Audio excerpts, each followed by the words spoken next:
Support for this podcast comes from listeners like you. This is an ad-free show and donations are greatly appreciated. To learn more and make a contribution, go to authenticparenting.com/support. Thank you for your generous and kind support. It means the world to me. I am Anna Seawold, and this is Authentic Parenting, a podcast about growing ourselves while raising our children. I am a psychologist, educator, and parent coach. And on this podcast, I explore how you can connect to your authentic self, practice radical self-care, and raise emotionally healthy children. Let's break the generational cycle of trauma for a more peaceful, kind, and compassionate world. Today is a special episode in which we get to answer some of your questions. I have two very lovely and super interesting and brilliant people here with me, and I would let them introduce themselves. Laura? Hi, I'm Dr. Laura Froyen. Anna, thanks for having me back on the podcast. I love being here. I have a podcast of my own called The Balanced Parent, and I am a parenting consultant. I help families figure out what is deeply meaningful for them, what their goals are for their relationships and for their children, and then help them parent in alignment with those goals. So I teach conscious and collaborative parenting, and my deepest goal is that all parents understand that they are human beings worthy of compassion, and so are their kids. That's what I do. Happy to be here. And next we have Jen. I'll let her introduce herself. Hi, I'm Jen. I am a mom of two girls. And like all of you, I have parenting questions. And over the years, I've joined different places to go get answers to those questions and consulting with different experts. And Anna and Laura both came into my life to help me with many of those questions. And as a member of both of their communities, which are different and beautiful in their own special ways, I have really engaged my love of science and technology in using ChatGPT to answer a lot of parenting questions, and just imagine how AI like that might help with the questions that we have as parents. So it's been an interesting experience to add that technology to our communities. And that's what I'm hoping to do with all of you today too. You are our expert today on that front, my friend. I am learning so many things from you every time, and you inspire me in so many ways. Even the bug bite thing that you shared with me about, you know so much about so many things. You're very resourceful and you love learning. I love that about you. And like I said, I really love how your mind works. And the way you use ChatGPT or how you engage with AI is mind-blowing. You've taught me so many things, including this parenting area. So we're going to utilize that. But Jen, would you like to read a disclaimer for our listeners before we get into it? Yeah, sure. That you generated through the AI? I did generate this with AI. The idea is that AI is like an experienced, knowledgeable friend, right? It can serve as a valuable thought partner when it comes to parenting questions. It's got a lot of information and research and suggestions and different perspectives to share. It's really valuable, very useful. And I could go on and on about how great it is. However, it's essential to remember that AI lacks the emotional understanding and the context that human beings possess, that parenting is deeply personal and it varies from one child to another, one family to another. AI may not fully grasp the unique dynamics and nuances of your family situation. So while AI can provide information and suggestions and be that thought partner we talked about, it's crucial not to take its advice blindly. Always consider your own instincts, your own values, and your child's specific needs when making parenting decisions. Oh, thank you for that. So with that disclaimer in place, I would like to read the first question. And Laura, I would love to hear your answers, and I'll contribute too. And then we'll go to Jen, see what the AI has to say. Then again, we'll come back and express our thoughts, our professional opinions, what the AI got right, wrong, what we think about it, that kind of stuff. So the first question is from Heather, and it goes like this. How long is healthy for a 3.5-year-old to play independently? Mine says she can't, or it's too hard, and will range if I'm unable to play. Usually these questions are not written very well. And Laura, you always do a better job of summarizing them than I. Basically, this mom wants to know, without feeling badly, that she's not playing with her daughter. Yeah, I think that there's a really key part to this question. She says, I always felt like my mom didn't play with me growing up. So I'm scared. I overcorrected, and now my own daughter can't play alone. And so I'm happy to talk about independent play. I could talk about it all day long. It's wonderful for kids. I think that their capacity to play for lengths of time can be increased by practice. It's a muscle, that takes work and takes kind of skill development over time. But in order for kids to settle in to independent play and really feel confident in their ability to engage in that play by themselves, they need us holding a confident container for them. And so when I hear that this mom didn't get played with a lot growing up, that there's maybe some lingering pain around that, and maybe even a kind of a deeply put in place desire to do things differently with her kid, I am thinking about 7-year-old child who's thinking to herself, well, I'm always going to play with my kids. Whenever they ask, I'm always going to say yes, because my mom always says no. That we can carry those little narratives, those stories, those like little dictates that we say to ourselves as little kids with us into adulthood. And I am wondering if there's an opportunity for curiosity within yourself around, are you feeling guilty every time you have to say no to your child? Are you worried that they're going to have that same narrative with you, that, you don't have time for them? What is the deeper pain that's happening in there for you? What do you think it meant that your mom didn't play with you at that point when you were little? Are you afraid it will mean to your own child when you have to have the boundary of not playing because you need to work on dinner, or heaven forbid, go to the bathroom by yourself?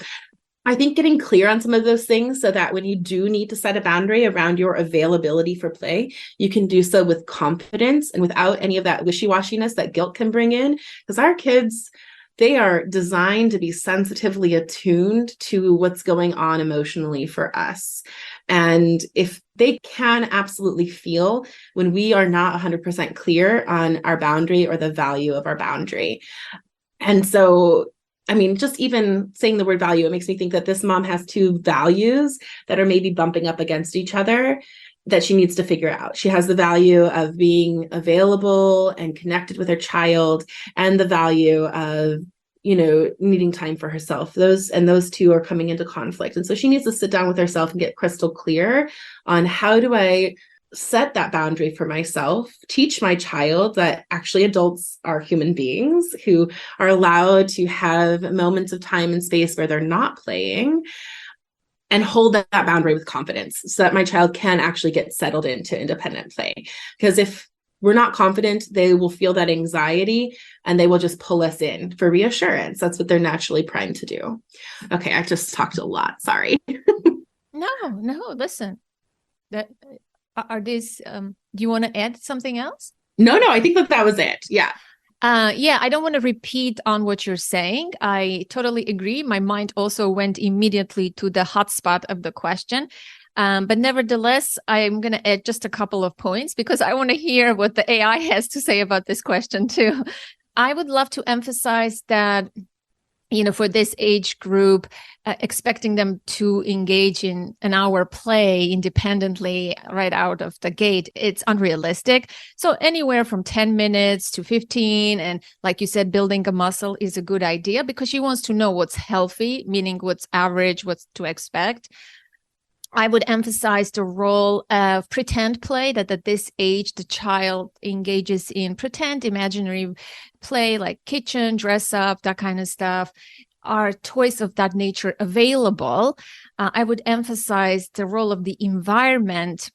Does the child have things accessible? Is it simple enough to navigate? Are there too many toys? of all sorts of nature? If yes, maybe declutter, simplify, have open-ended toys, more pretend toys or playthings available.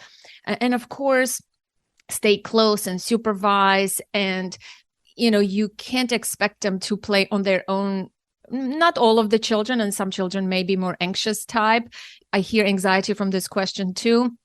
So by staying close, but then extending the distance a little bit, inviting the child into the kitchen to play while you're doing something, and then maybe she can play in the next room after several months. So gradually increasing that distance, that space is key. And I have a note here. It says, address mom's feelings about the issue, which you talked about already. And another point I had is the screens. Oftentimes, if we introduced screens, gadgets are obviously colorful, exciting, vivid, so much is happening. I noticed that in my friends' children too, and my friends complain about the same issue, that their children don't want to engage in independent play.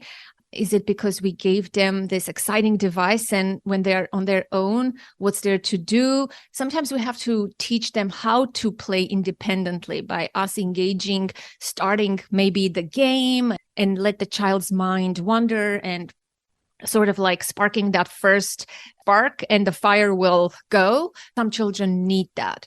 These are my thoughts. So Jen, let's see what the AI has to say about this question. Sure. So with AI, it always matters how you ask, what exactly you ask. That will dictate what answer you get. So I started by giving it some context, and I said, I am a parent who asks questions to uncover my child's feelings and needs. And that's a phrase I actually used a lot in using this tool, because it then primes the AI to give me questions to ask and to think about. In this example, it didn't start out with questions, but that's okay, because I then said, I want to help my 3.5-year-old play independently for longer periods of time. How could I proceed? And then it gave very practical things that you just went over, Anna. Helping your 3.5-year-old child play independently can be a gradual process that involves patience, encouragement, and creating the right environment. So a lot of the things that you've talked about already, having realistic expectations, choosing age-appropriate activities, creating a safe space where everything is okay to play with, modeling independent play, offering choices, having a routine, providing encouragement, limiting screen time, and more. There's a lot more that it has to say, and it's all very aspirational, in my opinion. All of this would be great if I could do all of this. So reading all of that, it was a little bit overwhelming. So I jumped back to the first thing it said, which was to set realistic expectations. So I asked, what expectations are realistic? Because that's the first thing that the robot said to do. And it pointed out that at this age, children can be expected to engage in independent play for 10 to 20 minutes. In Heather's question, I got the gist that her kid is not able to play independently at all. So even 10 minutes might be a challenge. So we have this gap. I'll touch on that gap in just a minute, but it might be surprising that 10 minutes is a realistic goal to start with at this age. And then it talked about other areas of expectations that these children of this age like imaginative play. They still will need supervision. They may have a preference for interaction, and knowing that preference is important to understand. They are probably going to want frequent check-ins and to expect gradual progress, which I noted said even over several months. You may notice that they can play independently for longer periods. So it's not the sort of thing to expect to see progress in a week. That expectation can add a lot of peace to a parent struggling with this. So then I addressed this gap. I said, say I expect my child to play independently for 10 minutes. What questions might I reflect on as I consider how to help my child meet the expectation? And this speaks to my own philosophy about looking into myself, which is what you were doing, Laura, with what are your fears about? What are your concerns? And this is something that AI is really good with, is helping to generate the questions. And I will often ask it to expand on certain questions to help me think through them. But it talks about whether the activity is age appropriate. Is the environment safe? Have I demonstrated independent play? Am I allowing for choices? Is the timing right? Am I nearby for reassurance? And each of these questions, and there's more, has like sub questions, related ones. There are probably 60 questions in this list. It's impressive. But reflecting on those can really help a parent with this struggle figure out where they can make some adjustments today and which adjustments we might want to save for another time. Then I talked about the gap again, because all of that was great self-reflection, but now I'd like something practical. I said, there's a gap between what my child can do today, no independent play, and my expectation, which is now realistic, 10 minutes of independent play.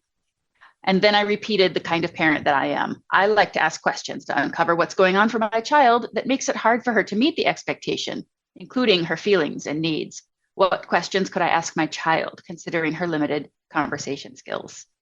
Then it was questions that I could ask my kiddo, like, how are you feeling right now? What kinds of toys or games do you like to play with? And then there's an explanation of why each question helps, right? Encourage her to express her preferences, which can guide your choice of activities. Asking her, do you feel like playing by yourself today or with someone else? And what would make you feel more comfortable playing by yourself? This question invites her to express any concerns or discomfort she might have about independent play. Is there a special place in your room where you'd like to play today, right? And make it exciting. There's a special place where you can play by yourself today. And there were 12 questions like this. And it gives very important reminders to listen attentively to her responses and be patient. They might not have the words to express. These are not easy questions for a 3.5-year-old to answer, but asking them and engaging in that conversation can be helpful for the relationship and will get you that much closer to independent play for 10 minutes and more. Wow, this is a lot. As a parent, you guys, both of you, do you think this is helpful, or this is too much information to sift through, or you become overwhelmed and you're like, oh my gosh, this is too much, I don't want this? But I really like your questioning, Jen. And I was joking before that the AI generates questions, but your questions, your prompts are super great. Laura, what do you think as a professional and as a parent? Well, I mean, there's part of my professional self is like, oh no, I'm out of a job. But I know really at the end of the day, it's a lot of information. It's overwhelming. And a parent who's asking these questions for themselves might not know which direction to go down when there's so many options.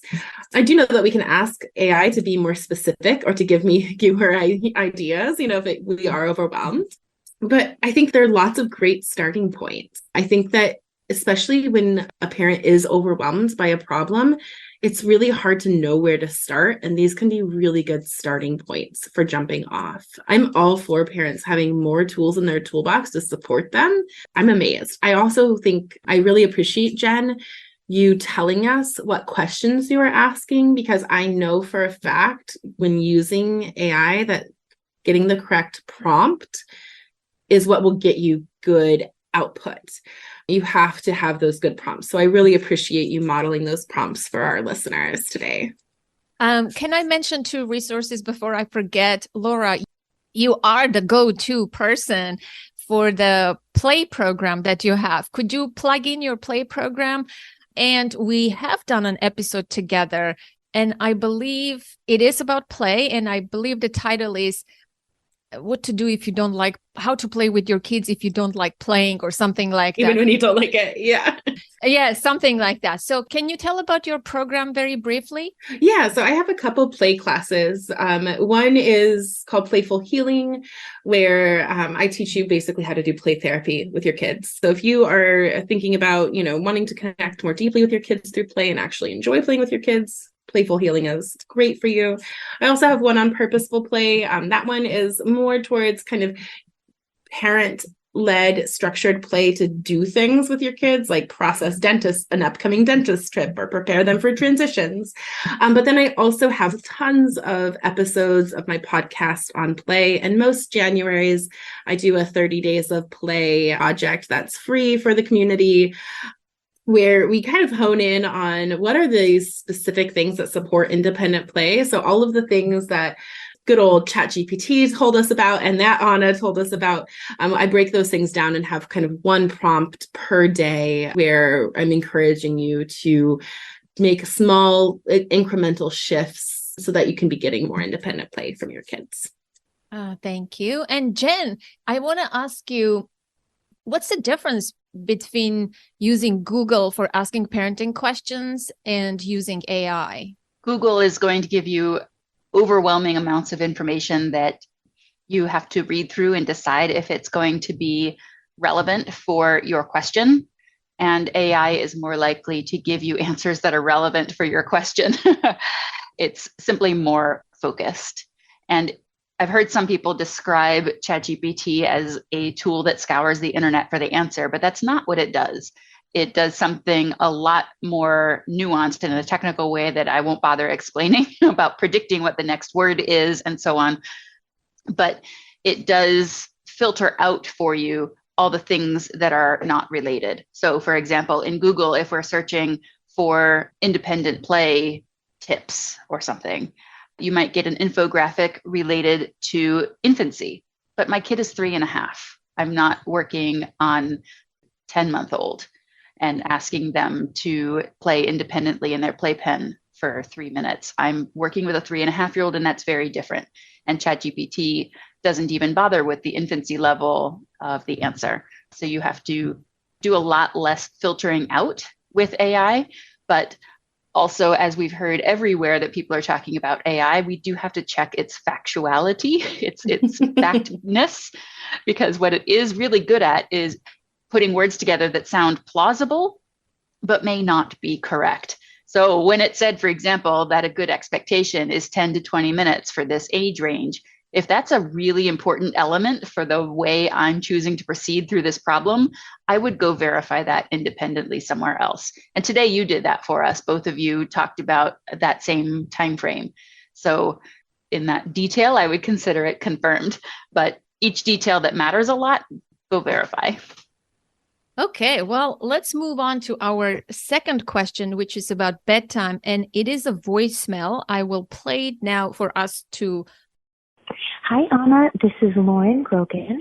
I am calling to see if you can answer a question on your podcast. I have been struggling recently with bedtime. My son is 8 and my daughter is 5, and I really struggle the most with my daughter because my son is pretty okay with being alone. You know, I leave him with some toys, his book, his music, and he's pretty content with kind of soothing himself playing and then putting himself to sleep, whereas she really needs me and has a hard time with me leaving, and it'll take anywhere from 45 minutes to sometime over an hour to put her down each night, and that's a lot of time. And it's in the middle of a very busy night when I'm already trying to clean up dinner and prep for the next day, you know, finishing laundry loads, prepping myself for the next day. You know how it goes. And the night always ends up in just frustration, lots of yelling, which just gives me very bad mom guilt and makes me very upset because nighttime should be a very sweet and nice time. So luckily I do always go in and apologize, and then we do have a good send off, you know, to sleep. But I just wish it never had to get like that, and it just always does. There's always a rush to get showered off and dried off and PJs and brushing teeth and then getting into bed, all that. Like, it just seems to be this long drawn out process. Or every night I just feel like I'm doing something wrong. Like I don't quite have it down right. And I feel like I'm an efficient person, but I'm really struggling with this right now. So I don't know if there's any insight or maybe some kind of a structure or suggestion that could help. Thank you very much. Take care. Well, this is a big one. I kind of want to hear what you have to say. Okay, yeah. I'm going to be very quick because I also want to go to the AI. So where I want to start with this one is, again, acknowledging how hard bedtime is, compassion for mom, and offering take care of yourself. You're not a bad mom. You're not doing it wrong. I mean, there's no right or wrong. But what I would say is, what's the feeling that you want to have around bedtime? What's this ideal image that you have? How do you want bedtime to go? What's your intention? Maybe journal about this, visualize this bedtime, how things are going. I would start with that. Also encourage her to evaluate or maybe reevaluate the structure, the routine that she has for her children. Another thing I would say is 45 minutes is a decent time for a 5-year-old to go to bed, like reading together. 45 minutes to an hour, I think, is a realistic time frame. I remember from when my daughter was young. I don't know, where do people here do ideas that bedtime has to be short? Do you put them to bed and they're out in 5 minutes? I'm not sure. It takes time, and this mom is conflicted, right? There are those two needs again. But what I'm going to suggest is, I want this mom, she's putting this is Lauren. I don't want to call her this mom. So Lauren wants to put her children to bed. I definitely have had that feeling when you want to just have your own time. You're done. You're so done. Because after bedtime, there's more tasks, more to-dos. Your day is not done. So what I am suggesting is including our children in doing tasks and chores around the house with us, so that we don't have to look forward to that time when they are finally in bed so that we can get to the laundry or the dinner. The dinner, it's over. Guys, let's put some music on. Together as a family, let's clean up together. Yes, it may not be to your standards. You may have to, pick up and clean up a little more later, but encouraging kids to be part of the process tackles a lot of things: togetherness, cohesiveness, family time, time with mommy, fun, teaching responsibility, on and on.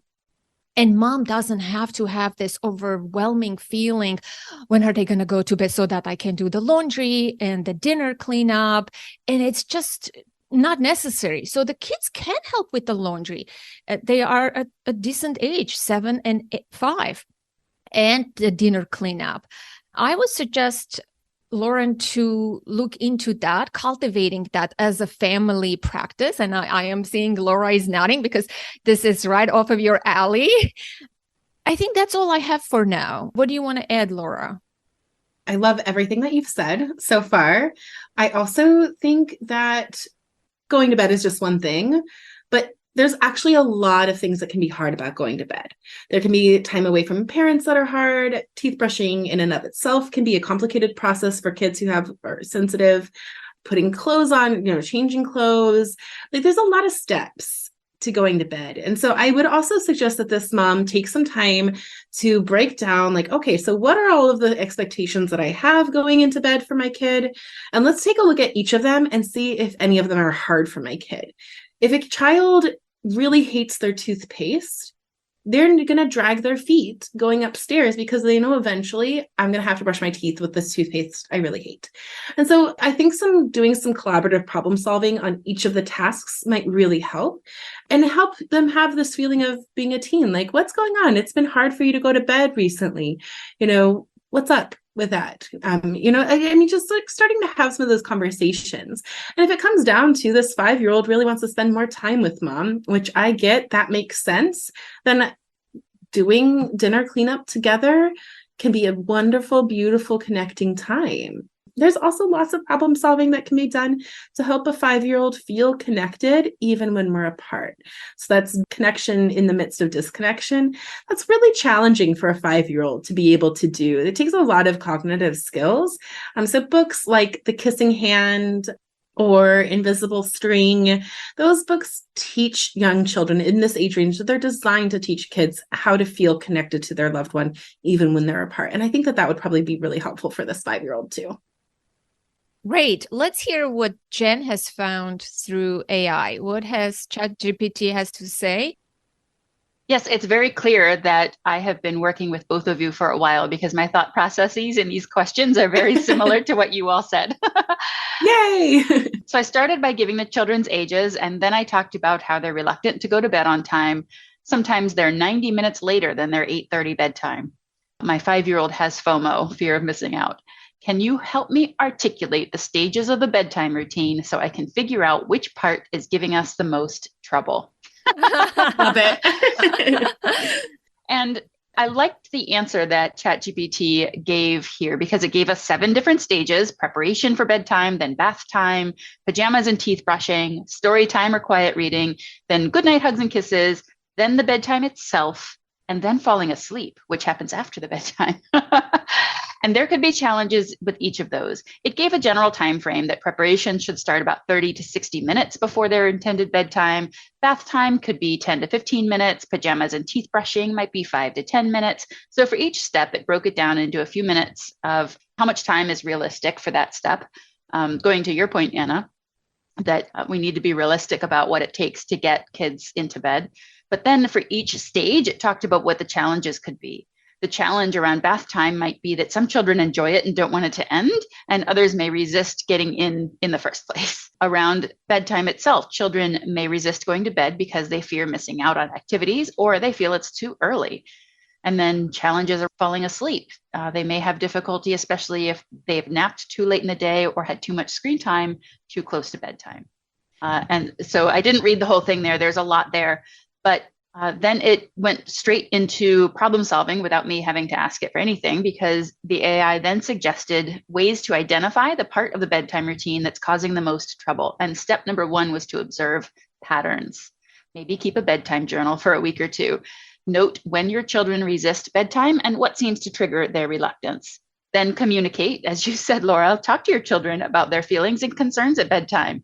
Understanding their FOMO or any specific worries can help address those issues. Then more detail around adjusting the timing of bedtime, addressing whatever the specific challenges are, being consistent, keeping screens limited, and creating a relaxing environment, which speaks to the intentions, Anna, that you were mentioning. Can I make a quick joke before you go on? It all sounds wonderful. If only the parent was an AI too. Keep a journal and It's like, Lauren, I know what you're doing wrong. You need to keep a bedtime journal. It's very generic, the AI answers. I'm loving it because it's very aligned with our thought process too. And it's more structured and organized.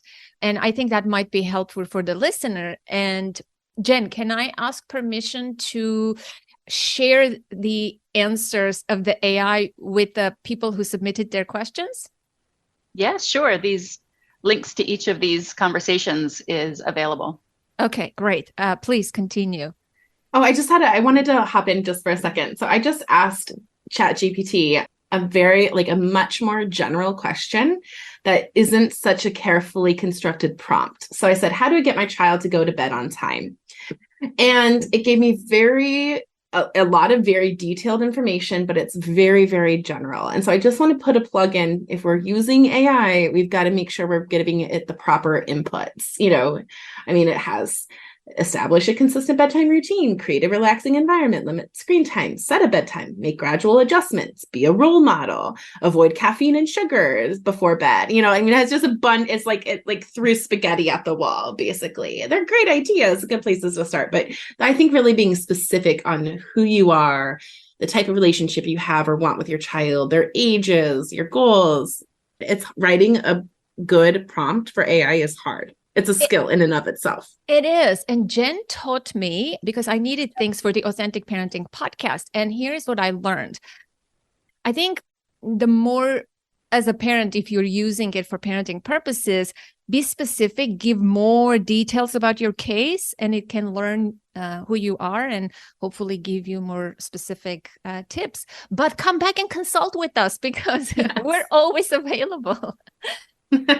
Yeah, you mentioned earlier, Laura, that it's a good starting point. And I think that's the right frame of mind to go into AI with. It will not solve your parenting problems, but it will give you a few different starting points, perhaps different perspectives that may have escaped your attention to think about.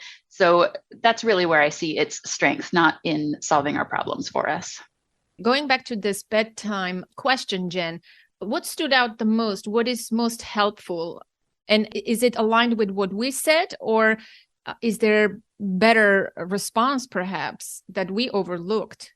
No, I think it summarized what you all have said already. And it went into more detail about Laura's point about some problem solving too. And again, you can tell that we're friends because these same thoughts were coming through in the prompt I asked next. And that's another tip for AI, is to follow up in the same conversation, ask more questions about it, ask it to explain it in a different way. So I again reminded it that I like to ask questions to uncover what's going on for my child that makes it difficult for them to meet my expectations. These difficulties could include practical aspects, individual preferences, their feelings, and underlying needs, similar to what I said before in the last question. And then for each challenge that I had identified just above, make a table that shows 4 age-appropriate questions I could ask my children. And then for each stage, so the preparation stage, you gave me 4 different questions I could ask. How would you like to spend the last 30 minutes before bedtime? Is there something you feel you need to do or finish before bed? And starting to get their ideas about what their intentions are for this time, just as you said, Anna, about understanding our own.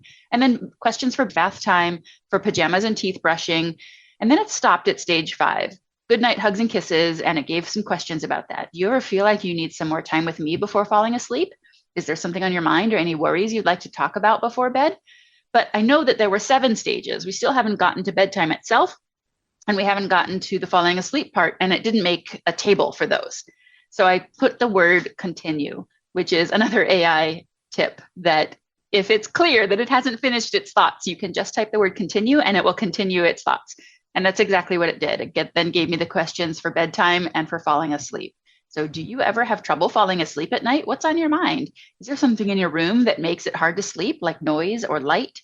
And addressing, once we know where these problems are happening in our child's bedtime routine, which was missing from this question. So that's, I think, why these questions, these answers are as general as they are. Then my next 2 questions addressed the worries that I would feel if I was a mom reading this and trying to address bedtime challenges. I said, I'm worried this approach will create an elaborate bedtime routine that I don't have energy for. And then again, the key question. I love that question. I love your prompt. Yes. How can I manage that worry? and it talked about things that we've mentioned here: simplify the routine, be realistic in our expectations, prioritize self-care. And I'm going through this list very briefly, but each of these items has a whole paragraph about how prioritizing self-care can help make the child's bedtime better. So it's boring to sit and listen to me read. So then it talks about delegating tasks, communicate with your children, be consistent over being elaborate, and ask for help. Then the other worry that I would imagine for my own self, and imagine maybe the wrong word, but maybe it's remember for myself, is losing track of the fact that we've made progress. Bedtime is still hard. I've been working on this for a month and it's still hard, right? Well, it's not that you haven't made progress. It's that it's still hard because there were 7 parts and each had 4 questions. This is a big deal.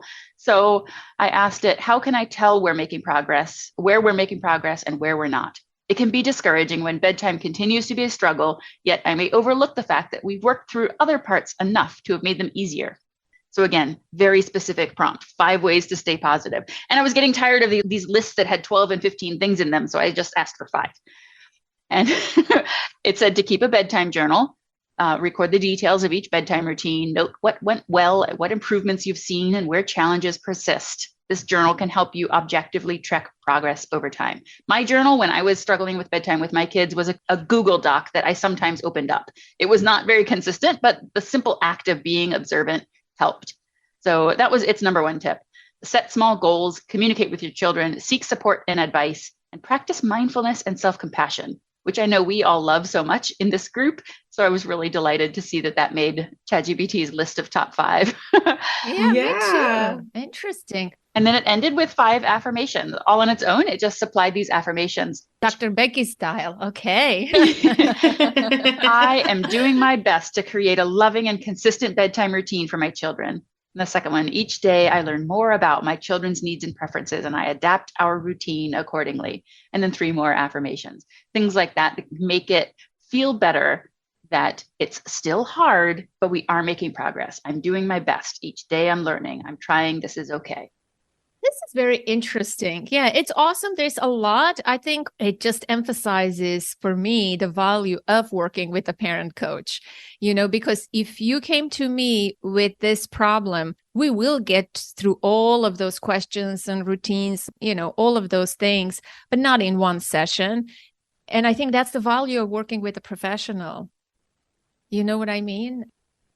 And I think that the professional too, when you're actually interacting with a person, where you're able to read your body language, the nonverbals, and we get to know you too.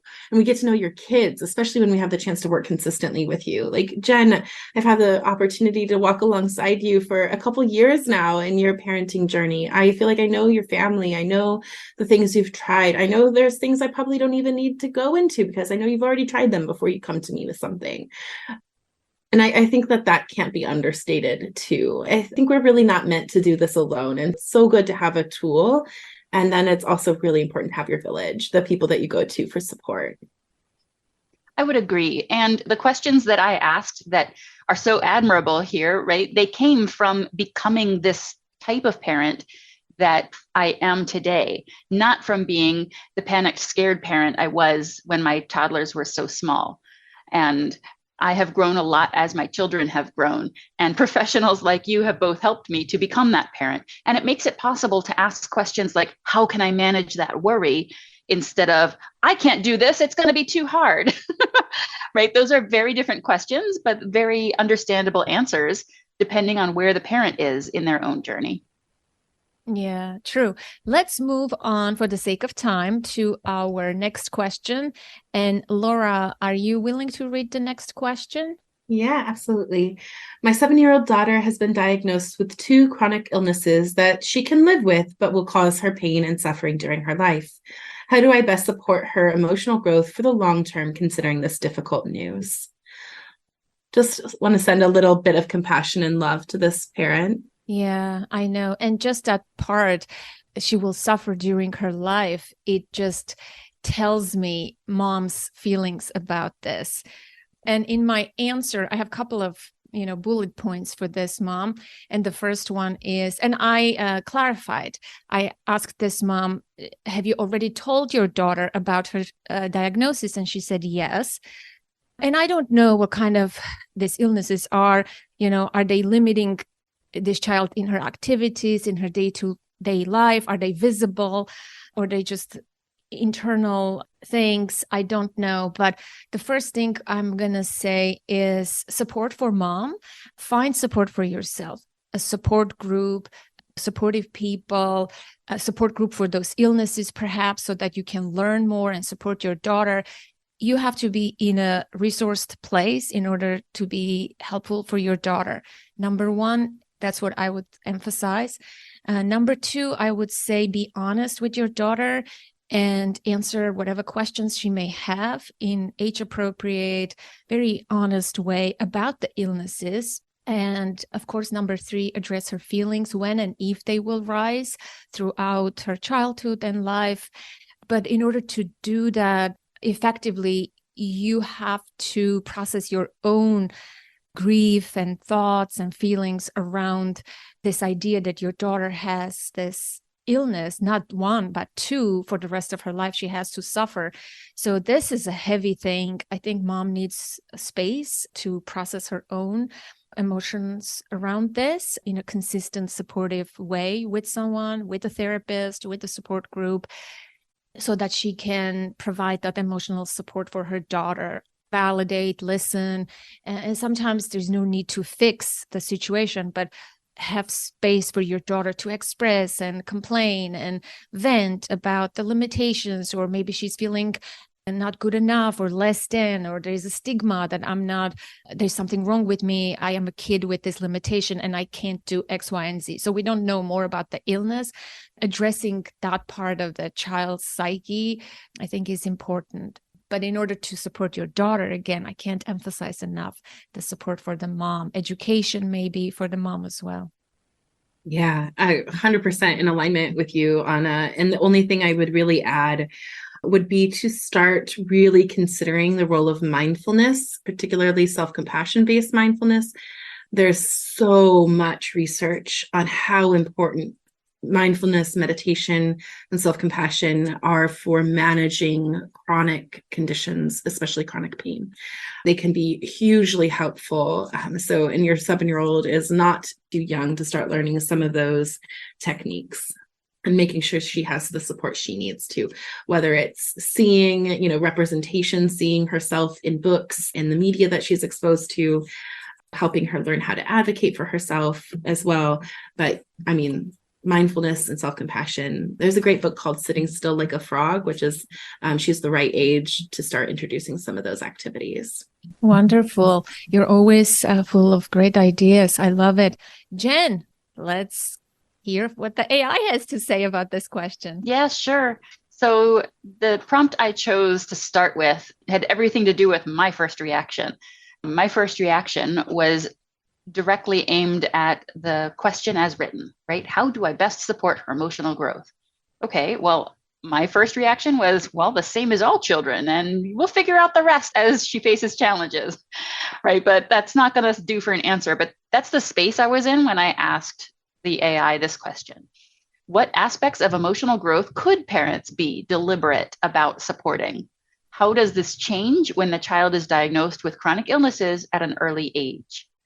And said, for all children, do it like this. And then when diagnosed with a chronic illness, here's how that picture changes somewhat. Some things that might be extra hard, some specific areas that might need some extra attention. So I appreciated the way it framed and organized its answers. So for example, I'll read the one about empathy and social skills. It said, for all children, encourage empathy by discussing feelings and perspectives. Foster social interactions to help children build healthy relationships and learn to cooperate with others. Valid. And then when diagnosed with chronic illness, children with chronic illnesses might face isolation or stigma. Parents can support them by helping them navigate social situations, promoting self-advocacy, and building a support network of understanding peers. And then each of the areas of emotional development were addressed in this same way. Here's how to do it for all children, and here's how to some special considerations for children with chronic illnesses. So it was very extensive, and it gave 8 different areas, each framed out in those 2 elements. And out of curiosity, I typed continue. Are there 9 and 10 and 11 and 12 more? And it continued along the same line of thinking, but it went off in a direction I wasn't expecting. It said, here are some additional considerations and strategies for parents when supporting the emotional growth of a child diagnosed with a chronic illness. Then it talked about some of the things we've mentioned here. Education and understanding. Parents should educate themselves about the specific illness and educate the child about that illness too. And advocacy skills. Teach your child how to advocate for themselves. Work with your child to create a healthcare plan that outlines what their needs are, their medications and contacts. Emotional respite for parents, taking care of their own emotional well-being. And I'm chuckling only because it's exactly where you started. Celebrating achievements, encouraging hobbies and interests, positive role models, you mentioned, Laura, flexibility and patience, and seeking professional help when needed. And then any one of those areas could be expanded upon if we needed to make it more practical. So it's all, again, very good, but theoretical in general. And I was curious to what I could do to make one of them much more actionable. Okay, encourage them to do this or that. What does that look like? Tell me. So I copied and pasted some of its answers from up above about self-esteem and self-confidence, where it had said what to do for all children and for children diagnosed with chronic illness. And then I said, please supply 2 concrete actions I can take for each of these suggestions. And then those concrete actions were fantastic, I thought. It gave some example phrases to say around, for example, encouraging self-reflection. Teach your child to reflect on their actions and outcomes. Ask questions like, what did you learn from this experience? Or what can you do differently next time? And those are things that we aware parents might be helping our kids to do already. And it can be comforting to get advice that you get to ignore because I'm already doing that. And then the last piece that I addressed with the AI was about the aspect that I can imagine about feeling left out. Other kids can do normal activities, in quotes, eat normal foods and go about life without thinking about their bodies as much. How can I support my kid with that challenge? And then it talked about open and honest communication, normalize their experience, educate peers and school staff, encourage empathy and inclusion, create inclusive activities, special treats and celebrations, again and again, and 2 bullets under each of those with things that could help a child who necessarily needs to be excluded from some things to not feel like they're missing out on everything that's important and big in a child's life. Can we move to the next question for the sake of time again? Laura, do we want to say something about this or? Kind of have just a little quick question for Jen. I kind of feel curious about, so Anna and I could never give such comprehensive answers to a question on a podcast. We just couldn't. And so I feel kind of curious for you, your perspective as a listener of our content. How is it for you to see kind of the depth and the detail that's coming in ChatGPT versus the trusted advisors that you've chosen to listen to? I'm kind of curious about that. Is it okay to go there? I know we have just a few minutes. Yes, it's a really good question. I was wondering that as we were discussing things. Yeah, I think that your entire body of work is as comprehensive as this ChatGPT is. I can hear echoes of things that I've picked up from you all along the way, even things that you haven't mentioned today that the AI is producing.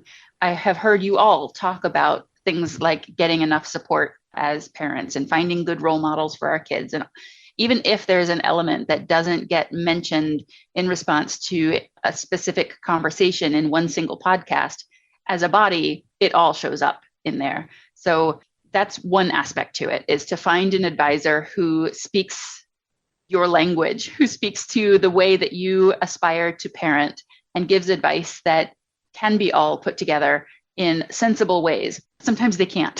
Sometimes you can hear people giving conflicting advice. Some of the older people in my circle, for example, give conflicting advice about parenting. But when we have a holistic view, it all does come together. So that's probably the first thing that I think of is as consider the whole body of work. It is comprehensive. And that makes it possible to consume an overwhelming list like the ones we've been reading through today and know which parts of it I can disregard because I'm already doing it automatically, or I can disregard it because that's not relevant to my child and I have experience to prove to me that it's not relevant. But that mindset doesn't happen without getting podcasts like yours in my mind and in my heart. I didn't become this type of parent who even asks these types of questions. How can I manage that worry is the one we talked about before. I never would have asked that 5 years ago, but asking it now becomes more automatic because I've had the guidance of people that I trust over the years. Yeah, it's really interesting to think about that maybe it's not so much that you're coming to me and to Anna to learn what to do, but you're coming to us to learn how to think through problems. And so then you're able to take those skills and apply them to a massive list of what to do. But because you've got the skill of discernment that you've been practicing quite a lot, at least we spend a lot of time with kind of turning in, checking in, learning from yourself. Yeah, it's interesting. It's fascinating to think about those things.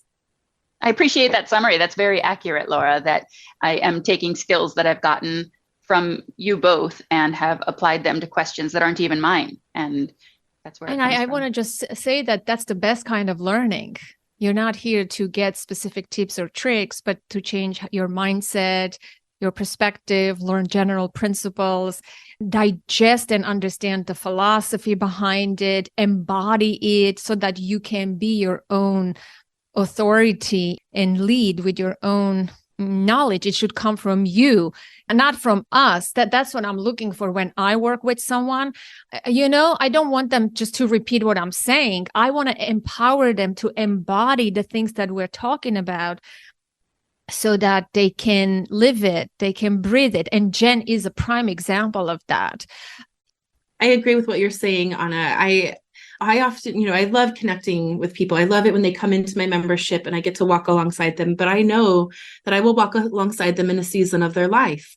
And there will be a time when they've learned what they can from me and they need to go find a new teacher for a new season, or they're ready to take things on their own. And that's good. That's what we're looking for here. I'm looking to have people not rely on me so that they can rely on themselves. And that's the beauty of a tool like this. But you need to learn how to rely on yourself and do the filtering and the discernment first. Yeah. Anyway, okay.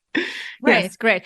Why don't you read our fourth question about the body boundaries with this 6-year-old? Yes. Okay. So how do you help a child who struggles with respecting other people's body boundaries? When my 6-year-old wants us to do something for them or with them, and the answer is no, they have a really hard time understanding that that's a simple boundary and not actually us being mean. They perceive it as someone is being mean to them by not doing what they want. So what can we do to help support this child in understanding that no means no? And even though they're allowed to be sad about it, it doesn't mean that they need to keep persisting and pushing. Yeah, the first thing that jumped at me when I read this question, and further mom clarifies in the Facebook group, she clarified, I asked her a few questions. The first thing was, what is driving this behavior? What is this child's need? And the first thing that I want to say, I mean, there's so much I can say, but I want to be choosy and just emphasize one point because I want to hear your answers and the ChatGPT answers, is the sensory processing issues. I am sensing that the child may have sensory processing issues. Oftentimes from this proprioceptive system, right? They're bumping into things, touching. They don't know where their body is in the environment, the vestibular balance. I am sensing that this is not a quote unquote misbehavior. And the child knows, the meaning of no, don't touch me. But is he able to manage that? Is there a sensory need that is driving this? So I would look at that and maybe consult with an occupational therapist, because some children have undersensitivity or oversensitivity, right? Some children avoid sensory stuff. Some children seek it. I would look into this. So I want to be brief for the sake of time. I have several notes about this question, but I'm just going to choose this one to focus on. What are you going to say? Yeah, so I think later in her clarification, she also says that she hasn't ever complained that a certain number of people are mean, like people who in this child's life have very clear boundaries, like her partner, herself, or her mother-in-law. So it's clear that this child, when he receive a very clear boundary, it's much easier for them to live within that. And so on the one hand, it might be really helpful to offer the siblings some support for setting those clear boundaries and releasing any emotional attachment to the reaction of the child. Younger, especially, so this kiddo has a 4-year-old sibling, and younger siblings can feel really beholden to their older siblings. They want to please them, they want them to like them, they want them to play with them. And so helping a 4-year-old feel empowered in their boundaries around the type of play they're willing to do is so important. So that's one piece that's not even related to the 6-year-old. I agree with you that there might be some other things going on for the 6-year-old. And the other thing that's challenging for a 6-year-old is just developmentally, their ability to do perspective taking is still really underdeveloped. That's something that we would coming online more closer to 7, 8, 9s. And so for a 6-year-old, being able to they're still just very self-centered, not in a bad way, but in just developmentally, that's how it is. So helping them, like slowing down and helping them understand that I understand you might really want a hug, but look at her body. Her body is turned away. She's saying no to a hug. That would not feel good to her and her body right now. I know you want one, but she does not. And it's her body and she gets to choose. So having some really clear conversations where you're helping your 6-year-old understand the other person's perspective, because that is not coming naturally to the 6-year-old yet. So I think that was my biggest thing. Yeah. Jen, let's go to you. What do you have to say? So I supplied the AI with some context. Here's what's going on in the family. And then my question was, what is most likely the nature of their struggle with other people's boundaries? And it talked about everything you all have already, that it's typically part of their normal development as they're still learning social skills and empathy. And it went through 5 different things, very similar to our conversation so far: having a limited understanding of empathy, being egocentric, lacking social skills, emotional regulation isn't fully online, and the developmental stage is quite appropriate for them to be struggling the way that they are. So a lot of don't worry. And then it talked about, to help your child navigate these challenges and develop better social skills, you can, and then it gave some very general advice: model empathy, teach communication, practice some role playing, which I thought was a nice addition to our comments so far, set boundaries in a kind way, be patient and consistent, and encourage positive social interactions. And again, there's more to each of those from the AI, but it was a good starting point again. But then I picked up on a undercurrent in this message where the parent seemed a little surprised that the 4-year-old can do just fine with this, but the 6-year-old is having trouble. What's the deal with that? My 6-year-old should be able to. It wasn't what was said, but it's what I perceived underneath. So I asked the AI, this prompt took a little bit of massaging to figure out the right words to get my thoughts across. But what I finally figured out was to ask what might explain why a 4-year-old is able to understand that no is a perfectly acceptable answer, while a 6-year-old has difficulty with no. And the answer was very well organized. And the sum of it all was, it's not that your 6-year-old can't do something that your 4-year-old is able to do. It's more like the 4-year-old is not able to do what the 6-year-old is doing. And that 6-year-old has skills and abilities to push back, test their independence, question things that the 4-year-old isn't questioning yet. So it was a really fantastic nuance that it was able to pick up on. Yeah, what a great reframe and nuance. I love that. So overall, what's our takeaway? What's our conclusion? I want to hear a couple of words from both of you before we say goodbye. I am really thankful for both of you for being present. It's great seeing you. I value both of you. What's our main takeaway today? Well, first of all, this was really fun. I really enjoyed getting to engage in this. So Jen's in my membership. She brings AI into our membership from time to time, and it's always really fun, but it was really nice to have this done in a really structured way. Jen, I really appreciate you bringing that in with us. Anna, I really appreciate you asking me in here again. I love doing these episodes with you. I think the big takeaway for me is that AI is a really great starting point. We all need someone to come alongside us and help us figure out, okay, what's the next right step for me? Those are my thoughts, but this was fun. Yeah, thank you. I also feel honored that you were interested in what I could do with AI, because I do enjoy using it for so many things. And I use it in my own personal life for these types of parenting questions all the time. And that's why I bring my passion into the membership spaces and share it with all of you. So it was wonderful to see that you enjoyed and appreciated. And I hope I was able to help these parents who submitted these questions, but all the parents listening who want to be able to have a place where they can, without judgment, ask some questions that might be on their mind, and then follow up with even more questions as they consult with someone professional, or if they don't have the bandwidth or the money to consult with somebody professional. It's good to know that AI is here, as long as we're using it with all the caveats we mentioned at the top, to understand the nuance of our own family dynamics that the robots could never understand. Okay, robots. I like how you say that. Well, I want to thank you again from the bottom of my heart for being a loyal member of the Authentic Parenting community, being a part of our support calls. I'll see you on the next call, which is pretty soon. Take care, and thank you everyone for listening.